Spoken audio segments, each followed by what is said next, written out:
आज हम बात कर रहे हैं उत्तर प्रदेश के एक ऐसे पुल के बारे में जिसे बनाने में चोरी और भ्रष्टाचार की सारी हदें को पार कर दिया गया, लेकिन कभी भी ये मेन स्ट्रीम मीडिया के सामने नहीं उजागर किया गया। इस पुल को कागजों में तो विकास का एक नया मॉडल दिखाया गया, लेकिन जमीनी स्तर पर ये पुल दलदल और दरारों के बीच भरा हुआ था। यहाँ तक कि इसे देखने वाले लोग भी इसे सेल्फ रिपेयरिंग प्रोजेक्ट का नाम बताए हैं। ये पुल जो है अपने आप में एक विडंबना है। ऐसा मैं क्यों बोल रहा हूँ, क्योंकि जितना समय इस पुल को बनाने में लगा था उससे कहीं ज़्यादा इस पुल को रिपेयरिंग करने में समय लगा है।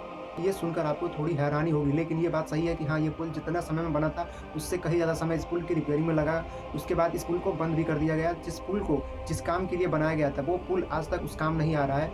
इस पुल का शिलान्यास जो है कल्याण सिंह के द्वारा किया गया था और इसका उद्घाटन जो किया गया वो राजनाथ सिंह के द्वारा 2001 में किया गया। इस पुल को बनने में तो 14 साल लगते हैं, लेकिन इसकी रिपेयरिंग में जो समय लगता है इससे कहीं ज़्यादा लगता है। आपको बता दें कि ये पुल 2001 में बनकर तो चालू हो गया था, लेकिन इस पुल में 10 साल बीतने के बाद ही इस पुल में दरारें और इनके खंभों के धंसने की खबरें आई थी। और इसका जो 12 नंबर का पिलर है वो सबसे पहले धंसने की खबर आई, जिसके बाद ये पुल में काफ़ी सारे स्लैबें टूट गए और कंकड़ी छितर-बितर हो गई। और उसके बाद से ये पुल लगातार रिपेयरिंग का काम चलता रहा। 2 साल तक रिपेयरिंग, फिर रिपेयरिंग, मतलब ऐसे ही कुछ समय तक ये पुल चलता था, फिर रिपेयरिंग होता था, कुछ समय चलता था, फिर रिपेयरिंग होता था।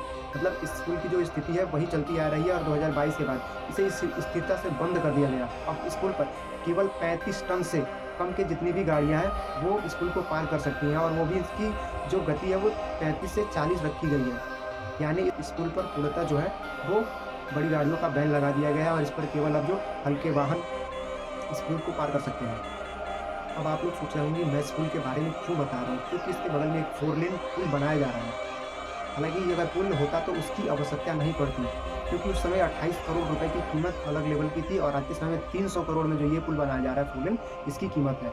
अब आपको बता दें कि ये पुल जो 4 लेन बनने वाला है वो सेम टू सेम इस पुल के जैसा ना हो, इसलिए हमें इस पुल के ऊपर आवाज़ उठानी पड़ी है, क्योंकि ये पुल की कम से कम कीमत तो 40 साल होनी चाहिए। एक मिनिमम एज होती है किसी भी कंस्ट्रक्शन में।